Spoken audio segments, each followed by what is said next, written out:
The 27th of May coup was an attempt by the bureaucratic and military elites to retake the control of the power of the First National Assembly. They thought they had lost power in 1950 elections, and the regime that was established after the coup always tried to redesign the continuity of the First National Assembly period.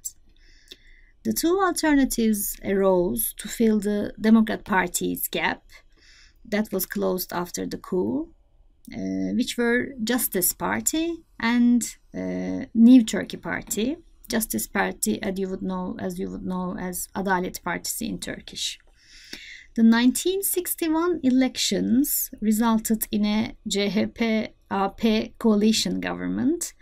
CHP votes continued to decline until 1973, but increased after Ecevit was elected as the new leader of CHP, and he opposed to the 1971 military memorandum. 1970s mark new parties also, such as the National Salvation Party, which was founded by Necmettin Erbakan, and 4 different governments were founded in this period, and this marks political instability and crisis one after another, together with violent social events. All these brought us up to 1980 coup. Post-80 period is also important in terms of the party system and elections. A 10% threshold system was brought for better representation in parliament after the 1980 coup. Motherland Party, which we know as ANAP in Turkish, is the most important party of the post-80 decade. ANAP was an ideologically weak party, actually, but it had a very big interest in economic rationality and the welfare of middle classes. So 90s were dominated with a lot of economic crisis, and it increased ethnic terrorism, and which brought us to the 2001 economic crisis.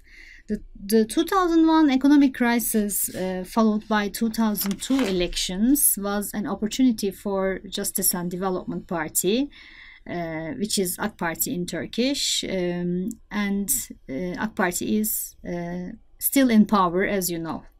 So when we look at the election system in general as a whole throughout all these historical and chronological periods, we see that until 1950 there was one party period, and in the period between 1950 and 1960 there is list majority system was used, which is an unfair system because of low representation, and it brought us to the 1960s. 1960s, a new election system was used, which caused the development of a lot of new political parties.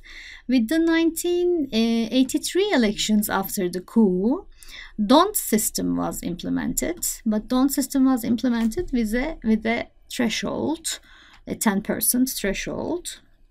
Instead of stability, the threshold system brought again coalition governments and underrepresentation of a high proportion of the public in the parliament.